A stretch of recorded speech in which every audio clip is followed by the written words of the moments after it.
Awesome. Awesome. Hey guys, welcome to the Copynomics podcast. Today we have Richard Morgan. And Richard, where are you from? I am from Riverton, Illinois. Okay, I'm from North Carolina on the East Coast. So before you got into copywriting, what did your job used to be? Well, at the time that I discovered copywriting, I was in retail. And when I foolishly allowed myself to get distracted, I was still in retail. I extended my contract with mediocrity, you could say, and tried to make it work. Um, I was more specifically, I was working in a typical grocery store bakery. Well, I can't say I've never done that. And the thing is, this is just my opinion, my theory, that we just get comfortable doing what we don't want to do. We've done it so long that that's what we know. You know what I mean? Fear was a very real thing, and ironically, I was just comfortable enough to not try any harder, which is, I know that sounds ridiculous looking back, but that's the way it was. There was the paycheck. We weren't starving, so I didn't have any reason to start a fire. Yeah, I mean, it is ridiculous. Cause I mean, it's ridiculous, but we all do it. I mean, I did the same thing, and I'm driving a truck, a propane truck, and the money is there. It's not like you're going to do great, but you're doing okay. And it's basically almost as long as you don't do anything stupid, it's guaranteed. But you're just not going to go anywhere further than where you are. Right, I agree. Uh, so why did you get started in copywriting? uh, Absolute necessity. By the time I rediscovered the materials from a course that I took, that was when I was 21, by the way. I was so heavily invested in becoming a copywriter when I was 21. Bang, I heard of Robert W. Bly, just picking up one of his books at random up at the library. Never heard about copywriting before that. And the notion just stuck with me. And as soon as I got my own apartment, I took a course. I This was 2006, so imagine me going through the yellow pages to find potential clients I'm going to send physical mail to, physical sales letters. This was right before the internet and marketing became the married couple that they are today. And in true adult ADHD fashion, I put it down and started focusing on other things. So fast forward from 2006 to what would that have been? 2020 on the nose. My paintings were not selling enough. I was married. I was a father of one with another one on the way, and we just weren't making enough between the two of us. So I'm digging around in a closet, and I found all the materials from that old study course. And I thought, well, nothing else is working, and I felt pretty strongly about it before. Why not give it another go? And I took my assignments, which they were all copywriting mockups. They were all structured in a way that if you were actually doing a real work for an actual client and you got good marks on it, you could turn it around and use it in a portfolio. So great. But the disadvantage was it was all stuff from 2006. Junk mail was still a thing in 2006. So a great deal of what I knew was dated. So in a very real sense, I was starting all over again. I knew enough to get started, but I lacked enough to make me feel like, well, hey, it's like I'm back at square one. Yeah, I get it. Your story sounds a lot similar to mine.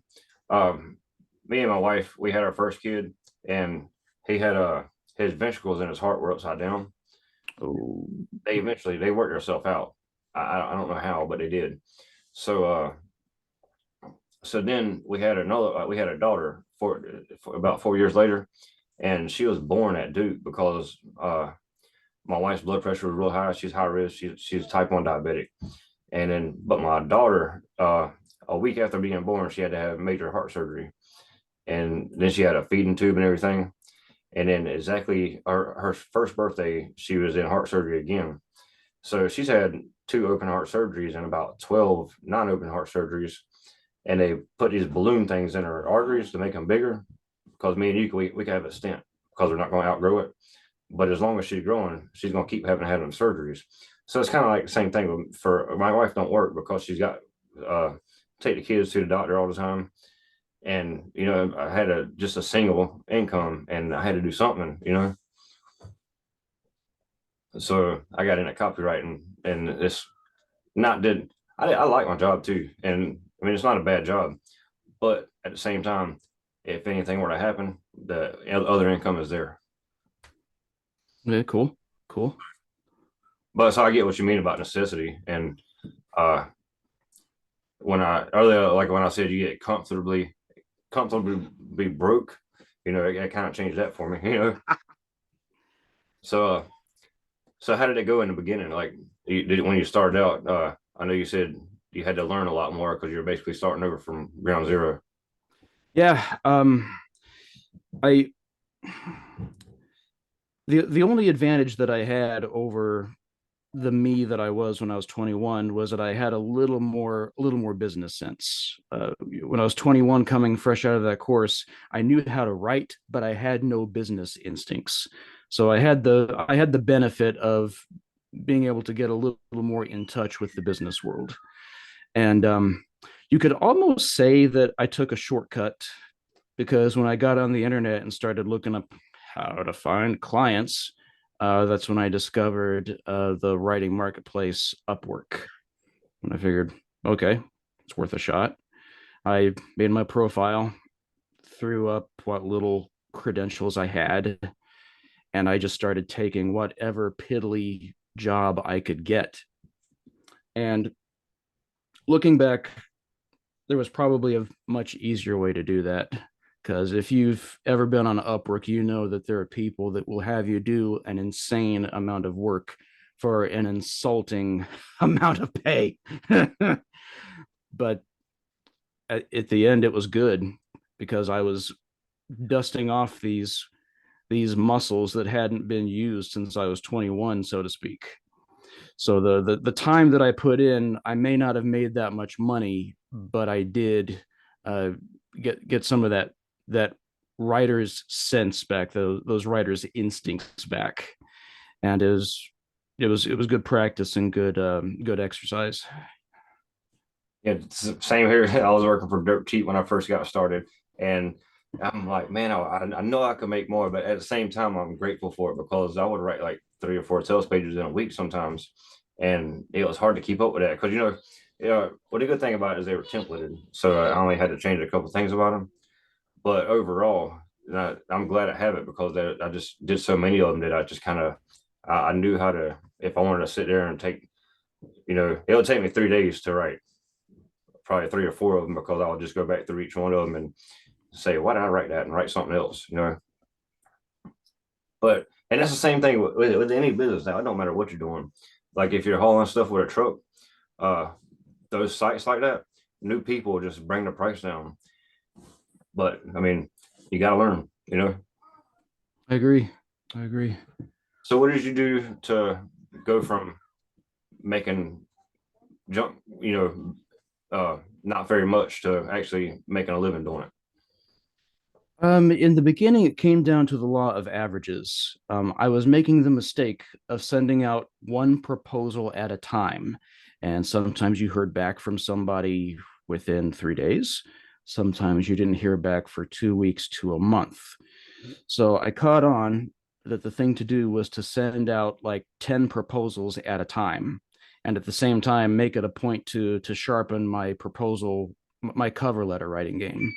Try something new, shake it up, find out what works. And just by sheer law of averages, I would start to land more work.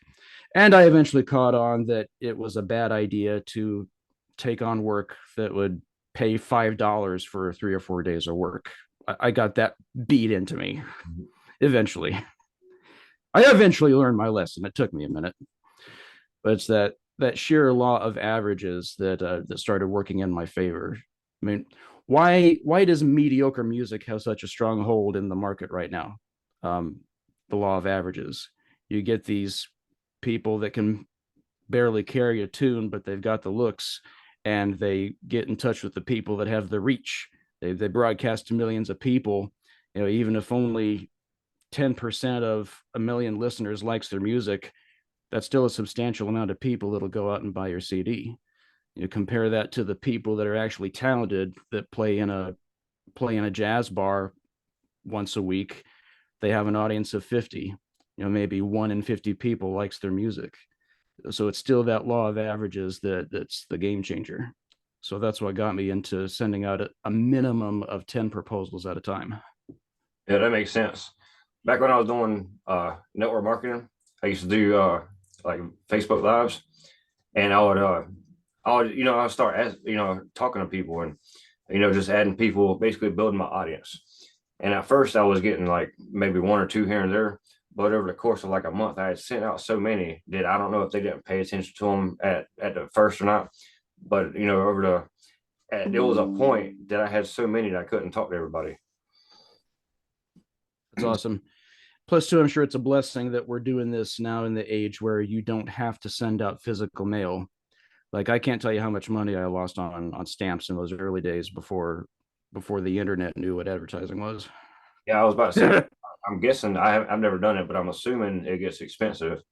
And then and especially if new people got into that, imagine if you're a business owner, how many people you have coming to you at one time that they might just not want to do anything. Right. So, what kind of copy do you write? There's like emails, just sales pages, emails, all that stuff. Right now, I kind of have my finger in a little bit of everything. I've landed that one big client that pays most of my bills. It's a small but growing company out of California that trains speakers that are not confident in their speaking ability. They basically take people out of the C-suite that aren't that confident in their speaking ability, and they teach them how to give a speech without passing out on stage. They're called the Moxie Institute, and I with them I get to do a little bit of everything. I do my share of writing their blog posts, ultimate guides to things like executive presence and interpersonal skills. Of course, it's debatable if blogs count as copywriting, but I found that in this field, you're never just a copywriter. You got to flex a little bit if you want to get the work. Um, I write their newsletter and I write some stuff for them that tries to grab your attention if you leave the website. Like, hold on, you could save money. You could gain this skill if you come right back instead of leaving us. So with them, I get a little bit of everything, but I do keep one eye on Upwork for anything involving sales letters, additional blog writing things.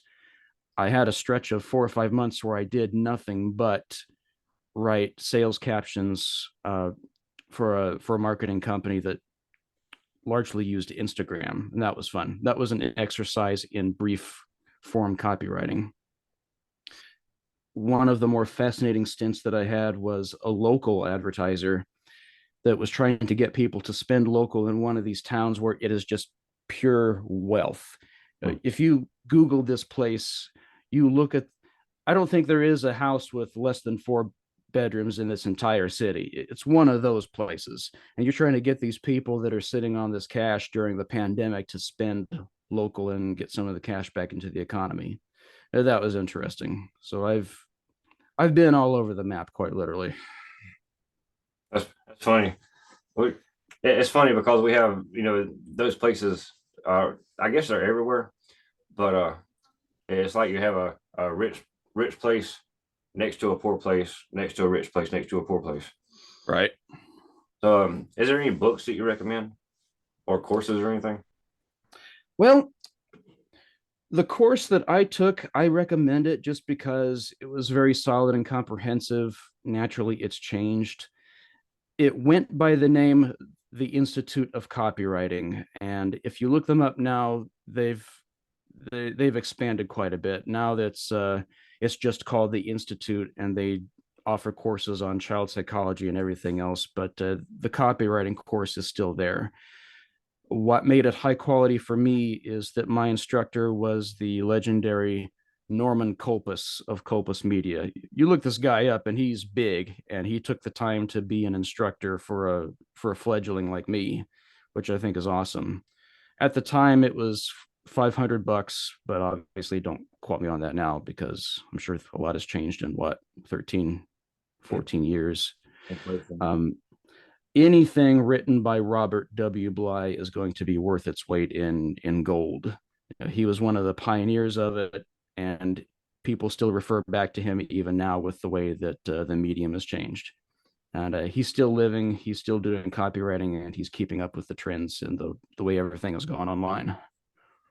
Well, that's good. That's one of the main things. You got to keep up with everything, and uh, like the community like we're in, or I'm in a couple different communities, and they help you out and everything. And normally I wouldn't. I kind of don't like buying course. Like I do like buying courses, and I don't like buying courses at the same time. I hear you. But I do like memberships because the memberships they keep they're more up to date. Does that make sense? Uh, Run that by me one more time. The I said I kind of don't like buying courses, but I do like buying courses at the same time.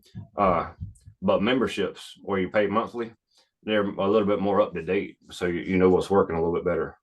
I agree with that. And plus, I've been around just long enough to see that some of these people that are offering courses, they're not making money as copywriters. They're making money selling courses. Yeah. So that's something else to watch out for. Yep. And uh, just a minute ago, you were talking about Instagram.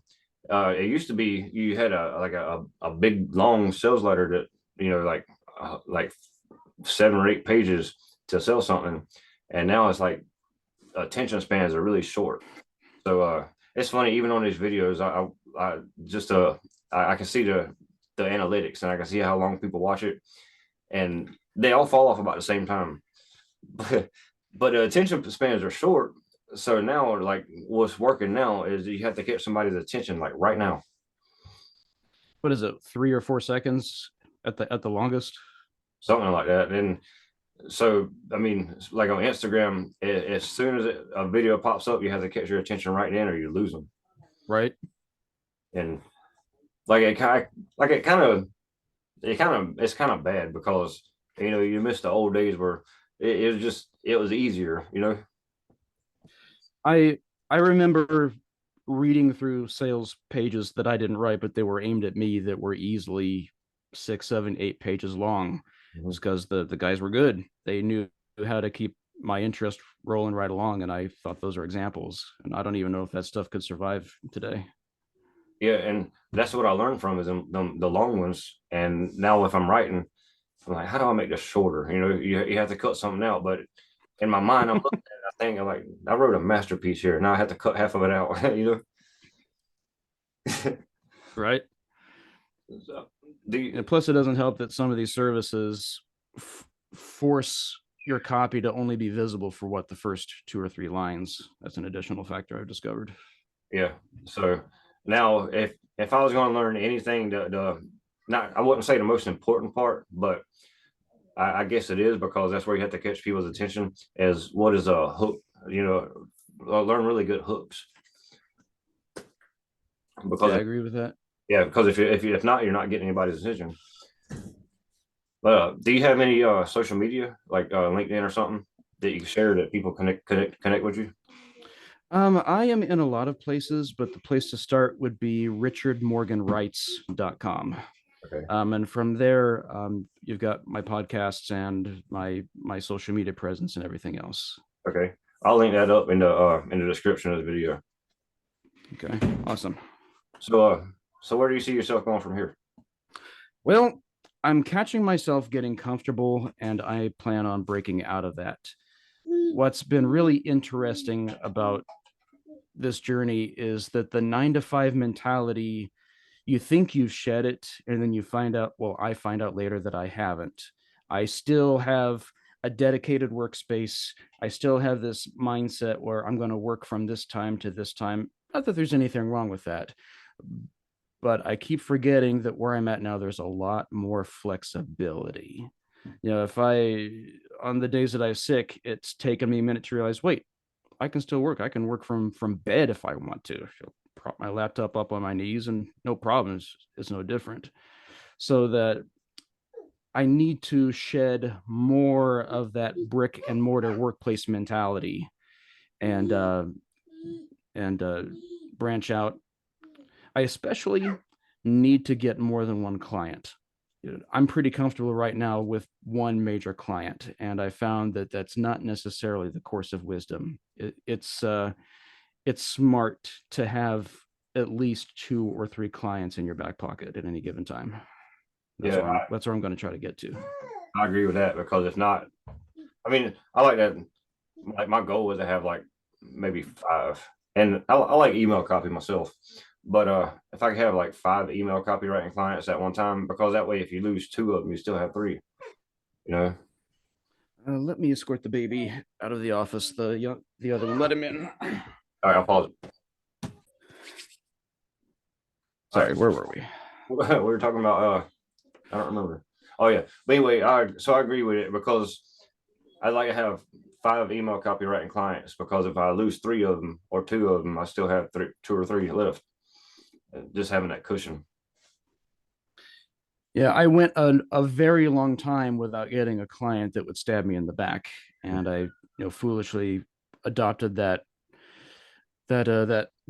trusting mentality. Like, okay, we're doing business. It's good. We've got a contract. We've shaken hands virtually, so nothing to worry about. Nope, I had 1 or 2 that dropped me like a lead brick and left me a bad review on Upwork. Like, okay, so it's probably a good idea to do business with more than one person at a time. I had a similar experience. I had a client. I was writing blog posts for him, and it was a startup, and I also learned that I don't like working with startups, because I like working with somebody that I can fix their marketing instead of creating every bit of marketing. You know what I mean? But so this was a startup, Right. and this guy I was creating. I created a whole blog for him, and I was doing sales pages and landing pages. Oh, I did the landing page, and then I was creating sales pages after that. But and then one day he decided he was going to change everything about his business, and he sent me an email saying, "Oh, I don't think I need you on this or this or this." And I said, "Man, if you only need me on that part, and it's something that it literally takes me an hour a week." I was like, "Man, I'm not worth your time now, and you're not worth my time now." You know what I mean? Not to be mean, but we just weren't worth each other's time anymore. So he was paying me too much now, and I just don't think we could do it. But so you're at the mercy of other people if you know. Exactly. Exactly. There's a lot of freedom, but the customer service aspect remains the same. And also, what I recommend is, when you figure out how to get clients, let's say some people use LinkedIn, some people use like Upwork. If you get good at one of them, stay good at that one of them. Don't go venture off, because you don't want to thin yourself out. I agree with that. But I agree with that. so you have any more kind of parting advice? Um, Above all else, do not quit. That's what got me in the beginning. The results were too slow coming, and man, I hindsight being 2020, when I picked copywriting back up, uh, I was staying up till 3 in the morning doing work off to the side besides doing the 9 to 5, and I got where I am now within a year. Hmm. Shorter than I ever expected I'd be able to quit the 9 to 5. And I look back when I was 21 and think, if I had just stuck it out a little bit longer, I probably could have gotten started a lot sooner. I mean, no regrets at the time now, but just that persistence. I think a lot of people give up just as soon as they're about to have a breakthrough. So even when it sucks, even when you can't see the huge cliche light at the end of the tunnel, do not quit. Imagine where you would be right now. Right. And one of the best ways, somebody explained this or said this to me one time, because I was thinking about quitting. And this guy's he makes bank. And so I was talking to him. He said, because a year does sound like a long time. You say if you think from the problem is that if you think about from where you're at right now to a year later, there's a gap in the middle, and that gap that you're looking at is a problem. You know what I mean? But if you look back at your life exactly a year ago, where were you? You might be in the same place that you are now, but you could be where you want to be if you start now. But this guy, he told me, he said, basically what you're talking about right now is fear. You fear the unknown. And right on the other side of that fear is exactly where you want to be. That that rings true. That resonates. So uh what I again is kind of like we talked about a minute ago, what I recommend is one thing I did wrong is I thinned myself out like we were just talking about. I tried a strategy and it didn't work right away. So I tried another strategy and then it didn't work right away. And, if I would have just stuck to one thing, like building my profile on LinkedIn, I probably would have been a lot faster getting where I wanted to go. But if not, you just thin yourself out and you just it's kind of like trying to drink uh, 10 cups of water instead of drinking one big one. Yep, I got you. But I mean that's Yeah. it. Basically the whole this conversation, I just want to take people on a journey from where you started, why you got started, what did you do to change your results, and any kind of advice after that. Yeah, I appreciate you having me on here. This has been a pleasure. Yeah, thanks for coming on. And if you send me the links that you want me to link up that we talked about earlier, I'll go ahead and post them in the description and Okay. give it about 2 days and this video will go out. Awesome. Awesome. All right, perfect, man. I appreciate it. Thank you. Yeah, man. Thank you.